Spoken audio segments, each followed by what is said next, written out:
네, 기관의 눈으로 이어지겠습니다. 새해 들어서 국내 증시가 뜨겁고요. 국내 주가를 올린 것은 우리나라 시장을 올린 것은 뭐 개인이라고 할 수 있습니다. 기관들은 그동안 개인과 정반대의 매매 행보를 보여주고 있고요. 어쩔 수 없이 뭐 환매가 많이 나와서 그럴 수도 있다라고 치는데 또 주가가 많이 올라서 또 연기금도 지금 매도를 지속적으로 하고 있는 모습을 우리가 볼 수 있습니다. 그러면 우리가 기관 투자가들의 전략은 지금 어떤 것인지 좀 알고 싶습니다. 앞으로도 주구장창 한 달, 두 달 동안 팔 것인지 좀 알고 싶습니다. 전 BNK 자산운용 주식운용본부장이죠. 오랜만에 뵙는 것 같습니다. 이상윤 상무 모시고 말씀 들어보도록 하겠습니다. 스튜디오에 모셨습니다. 네, 안녕하십니까? 네, 안녕하십니까? 네, 지난해부터 이어진 개인의 매수세가 새해 들어서 강도가 세지면 세졌지 약해졌다고 보기가 어렵습니다. 그래서 새해 들어 개인들이 얼마나 샀느냐 계산해 보니까 14조 샀더라고요. 근데 기관은 12조 매도했어요. 그러면 기관은 어쩔 수 없는 겁니까? 아니면 이 시장을 뭐 너무 과열이 됐다 이렇게 보고 있는 겁니까? 어떤 겁니까? 일단 뭐 결론부터 말씀드리면 제가 미팅을 해보고 전화를 해보고 서베이를 해보면 기본적으로 증시 체력이 바뀐 게 없어요. 펀더멘털이 바뀐 게 없다라는 거죠.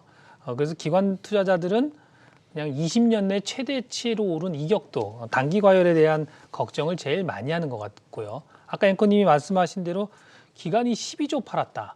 어제 계산해 보니까 어제까지 1월 1일부터 1월 20일까지 그 중에서 연기금 매도를 쭉 추려보니 대략 5조 9천억 팔았어요. 반이 연기금이 나왔다는 거죠. 그래서 연기금이 기관 매도에 주포 역할을 했다. 연기금 언제까지 팔 거냐. 이게 연기금이 어느 정도 매도세가 잦아지거나 다시 이제 플러스 매수로 돌아서면 기관 매도는 어느 정도 일단락 됐다라고 보시면 될 것 같아요. 그럼에도 불구하고 전체적인 기관 펀드 매니저들은 뭐 올해 실적 괜찮다. 그리고 더 중요한 거는 코스피 지수 급락할 거냐 이렇게 물어보면 대부분 코스피 지수를 형성하고 있는 시가총액 상위 탑10 삼성전자, 하이닉스, LG 화학, 뭐 SDI, 현대차까지 증익 구간이에요. 올해 상당히 증익한다는 거는 모두가 다 인정하고 있는 사실이기 때문에. 이상무님. 네. 증익 구간이라는 거 우리가 다 알고 있고요. 그다음에 증익이 되니까 요즘에 시장이 좋은 거 아니겠습니까? 근데 그럼 증익이 되고 있는 거 우리가 알고 있는데 그러면은 이것이 기본적으로 미리미리 주가가 다 반영을 하지 않습니까? 그러면 앞으로 더 반영될 게 있다는 말씀이세요? 그렇죠. 이제 일단은 기본적으로 현재 주가는 그런 증익 구간에 들어온 2021년 때문에 굉장히 연초부터 폭등을 했던 거고요. 그럼에도 불구하고 국민연금은 왜 파냐? 경기를 비관적으로 보는 거냐? 그렇지 않습니다. 국민연금은 사실 중장기 자산 배분 전략에 따라서 주식을 운영하고 있고요. 국내 주식이 어쨌든 2025년까지는 국내 주식은 비중 축소예요. 전체적으로 금융자산에 대한 포션은 굉장히 많지만 국내 주식은 단기 급등에 따라서 그 비중을 2025년 15%까지 줄여야 되거든요. 그래서 점진적으로 줄일 수밖에 없다. 전문용어로 헤어컷을 할 수밖에 없는 상황이다라고 보시면 될 것 같아요. 그 외에 전체적인 펀더멘털은 걱정하는 매니저가 없더라라고 보시면 될 것 같습니다. 네, 여기서 이제 헤어컷이라는 것은 사실은 머리를 자른다는 얘기 아니겠습니까? 시청자 여러분. 그러니까 뭐 무슨 말씀하시는 거냐면 머리가 너무 많이 기른 거죠.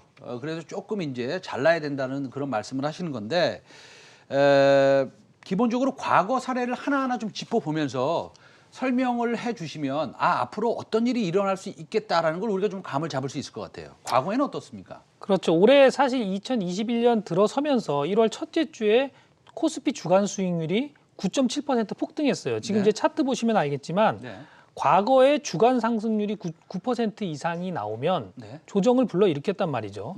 46년간 34번이 이런 34번이나 이런 것들이 존재했고요. 상승 랠리 중에서 이렇게 9% 주간 상승률을 기록했던 게 이 차트에 보시는 구간이에요. 그래서 85년부터 89년 1구간, 그리고 98년부터 99년, 그리고 현재 이렇게 돼 있습니다. 그래서 과거도 보시면 상승 랠리 중에서 주간 상승률이 10% 가까이 폭등했던 경우는 목격돼 왔고요. 그렇게 되면 단기 조정 이후에 이런 상승 랠리가 끝나는 뭐 대여섯 번은 더 나온다. 그래서 상승 랠리 중에서의 이런 것들은 단기 가격 조정 이상의 의미를 두기 힘들고요. 저점에서 2배 정도 올라오면 단기 조정은 불가피하다. 그래서 우리 사실 1,500부터 숨가쁘게 올라왔지 않습니까? 3,000포인트까지. 그래서 팔고 싶은 사람들이 상당히 많을 거고 이런 것들은 단기 조정에 불과하다라는 판단을 하시면 될 것 같습니다. 알겠습니다. 아까 그 차트 한번 다시 한번 보여주실래요? 보면 기본적으로 저렇게 단기적으로 9%가 올랐을 때 이게 조정받고 계속 올라가네요. 과거에는. 네, 그렇습니다. 일단 저점에서 보통 네. 이제 2배 정도 오르면 삼저시기라 그러죠. 네. 1번 그 삼저시기로 이제 호황시기인데요. 그때도 그랬지만 조정은 일단 뭐 2배 이상 났으니까 차익 네. 실현 욕구가 있을 거고 그 이후로도 계속 올라갔다는 거예요. 손이 바뀌면서 계속 올라갔다는 것들을 보여주고 있고요. 현재 우리도 이제 코로나 급락 이후에 뭐 1,500선이 깨진 이후에 3,000포인트를 돌파하면서 나타나는 자연스러운 현상이다라고 보시면 될 것 같습니다. 알겠습니다. 그저께였나요? 하루 동안 코스피가 2% 넘게 오르고 개인이 1조 4천억 정도 아니죠. 개인이 1조 정도 팔았죠. 그날은 파는데 외국인이 4천억 한 5천억 이렇게 샀어요. 그날은 또 정반대 매매 현상을 보였어요. 그러면 기관이 이게 산다는 거예요, 판다는 거예요. 이게 너무 헛갈립니다. 그들의 포지션은 어떻게 지금 취하려고 그러는 겁니까? 지금 이제 단기적인 전망을 보면요. 기관 네. 투자자들은 어떤 상황에 놓여 있냐면요. 3,000포인트, 3,200포인트 요 상황에서는 아마 지수에 대해서 액티브 베팅, 공격적인 매수를 하긴 힘들 거다. 그래서 결국 선물 베이시스에 따른 프로그램 매매만 굉장히 제한적으로 허용될 거다라는 생각을 하고 있어요. 이미 올랐기 때문에 차익 매물도 많고요.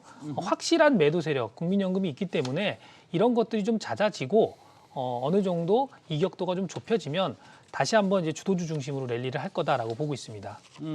그러면 기관 투자가들은 액티브하게 들어오기는 좀 어렵다. 그러면 뭐 거꾸로 얘기하면 패시브하게 들어올 수는 있다라는 것이죠. 그러고 보면 얼마 전에 말이죠. 제가 뉴스를 봤는데 연기금이 코스닥에 투자하는 포션을 조금 확대한다라는 뉴스를 봤는데 그러면 상당히 그거는 깜짝 놀랄 만한 좋은 뉴스 아닙니까? 아니면은 그냥 그저 그런 뉴스입니까? 일단 이제 사실 확인을 먼저 해야 되는데요. 네. 전체적인 큰 틀을 벗어날 수는 없어요. 국민연금이라는 거는 중장기 계획을 하고 있는 거기 때문에 뭐 코스닥이든 코스피든 중장기적으로 그 주식 비중이라는 거는 현재 뭐 제한되어 있는 한 17%, 16%, 2025년까지 한 0.5%씩 쭉 매년 깎아내려서 15% 유도리는 있겠죠. 주가가 상승하면요. 그래서 이제 그 비중을 조절한다는 얘기고 그 비중이 좀 밸류에이션 자기들이 이제 트레이딩 할 때 코스닥 비중이 너무나 이제 축소돼 있으면 코스닥 비중은 좀 늘릴 수 있다. 뭐 이 정도 이상 이해하는 거는 금물일 것 같고요. 어쨌든 나쁘진 않은 뉴스인 것 같아요. 알겠습니다. 그러면 또 하나 좀 궁금한 게 있습니다. 오늘 아침에 공매도를 3월 15일 날 제기하지 않고 6월 달에 제기할 수 있다라는 뉴스가 거의 뭐 확정적으로 나온다시피 좀 나온 뉴스들이 몇 개 있더라고요. 만약에 공매도가 우리가 알 수는 없지만 6월 달에 만약에 재개가 된다면 3월 15일 날 안 하고 그러면 그것도 엄청나게 그 쇼텀 몇 개월 동안의 랠리를 우리가 즐길 수 있는 여유 구간이 좀 더 생기는 거 아니겠습니까? 그렇습니다. 뭐 당연합니다. 이제 뭐 네. 버블을 더 즐길 수 있는 구간이 생긴 거고요. 어쨌든 더 오버슈팅, 언더슈팅 할 수 있는 기회는 더 열려 있는 거죠. 전체적으로 이제 공매도가 이제 시행 날짜가 좀 더 뒤로 연장이 된다라고 하면 투자자들한테는 뭐 조금 더 여유가 생긴 거죠. 알겠습니다. 저도 6월부터 제한적으로 좀 허용되기를 좀 바라고 있습니다. 뭐 우리가 솔직히 말씀드리면 공매도를 아예 폐지는 하지 못하니까 뭐 하긴 해야 될 텐데 최대한 늦게 그다음에 모든 시스템을 갖춘 후에 그리고 평평한 그라운드를 만들어서 개인들도 아주 원활하게 공매도를 할 수 있는 그 시점이 가면 공매도가 시작됐으면 좋겠고 그 일자는 6월이 되든 9월이 되든 점점 좀 딜레이가 돼서 우리가 조금 더 즐길 수 있는 구간이 좀 있을 수 있으면 좋겠습니다. 마지막으로요. 기관 투자가들의 관심 있는 업종 그리고 투자 전략 있으시면 좀 소개시켜 주시죠. 예. 먼저 제가 준비한 이제 키 차트를 한번 보시면 네. 조금 이제 생각해볼 이슈 같아요. 네. 2020년하고 21년 연초 지금 아직 1월인데요. 주가 수익률이 연초부터 좀 벌어지고 있어요. S&P 기준으로 어제는 이제 테크주들이 좀 반등을 했지만요.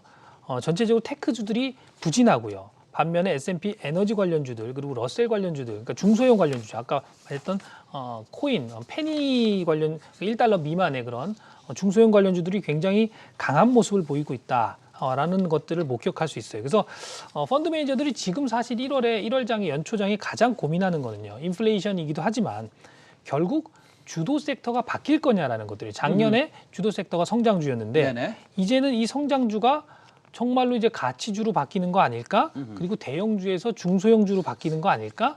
이런 것들을 굉장히 고민을 많이 하고 있다라는 거죠. 그래서 사실은 인플레이션이 가장 시장에 지금 화두인데 그 인플레이션하고의 코릴레이션, 그 상관계수를 보면 금과 구리 다음으로 가치주하고 에너지주가 상관계수가 높아요. 그래서 이런 쪽으로 좀 수급이 몰리고 있다. 한국도 그러면 이런 식으로 중장기적인 관점에서 포트폴리오를 짜야 되는 거 아니냐라고 이제 매니저들은 고민을 하고 있는 것이고요. 이런 아이디어를 좀 국내 시장에 적용해 본다라고 하면 결국 과거에 우리가 투자 지표로 유용성이 있었던 PBR 지표들을 좀 보는 시기가 상반기 내내 이루어질 수 있다라는 것들이고요. 뭐 애플 PBR 32배, 뭐 아마존 PBR 19배까지 올라가 있어요. 네. 그렇기 때문에 국내에서 저 PBR, 단순히 저 PBR이 아니고요. 성장성이 동반된 저 PBR주를 좀 잘 찾아봐야겠다라는 아이디어들이 나오고 있고요. 국내 대표적인 저 PBR은 자동차 업종입니다. 그래서 그렇죠? 자동차 업종이 가장 탑픽이고요. 그래서 기관들은 외통수예요. 자동차 업종에 대해서 수급이 몰릴 수밖에 없고요. 또 하나 재밌는 섹터가 이제 건설이죠. 아하. 건설에 대해서는 뭐 된다 안 된다 논란이 많지만 네네. 뭐 건설 업종도 역시 대장격인 현대건설이 PBR이 0.7배, GS건설 0.8배밖에 안 돼요. 언제 올라도 이상하지 않다는 거죠. 그래서 이런 밸류에이션 매력이 있으면서 성장이라는 트리거만 확보만 된다면 단기간에 굉장히 큰 오버슈팅을 할 수 있는 업종들이에요. 그래서 이런 업종들에 대해서 관심이 집중되고 있다. 그래서 개인 투자자들은 기존의 주도주에서 지금 현재 인플레이션과 동반된 가치 성장주로 뭔가 탈바꿈하는지를 같은 관점에서 잘 보셔야 될 것 같고요.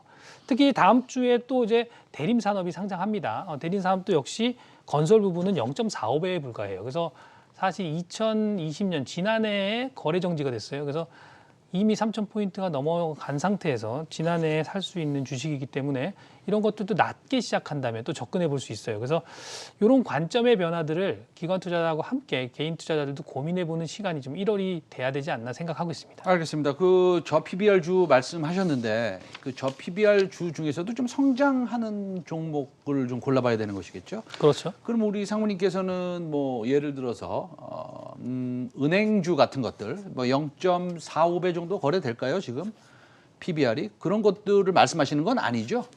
물론 아닙니다. 왜냐면요. 일단 이제 규제 산업 쪽에 있는 것들은 PBR이 낮은 이유가 있는 거예요. 북밸류만큼 말고 성장 산업에 도전을 받고 있죠. 핀테크라든가 이런 쪽 말고 원래 본업인데 구조적으로 인플레이션이 있으면 가치가 상승할 수 있는 그런 유형 자산을 많이 갖고 있는 성장주를 봐야 된다. 대표적으로 국내에 적용하면 그게 자동차 업종이고요. 잘 알겠습니다. 알겠습니다. 오늘도 명쾌한 말씀 감사드립니다. 전 BNK 자산운용 주식운용본부장 이상윤 상무였습니다. 오늘 감사합니다. 네, 감사합니다. 네.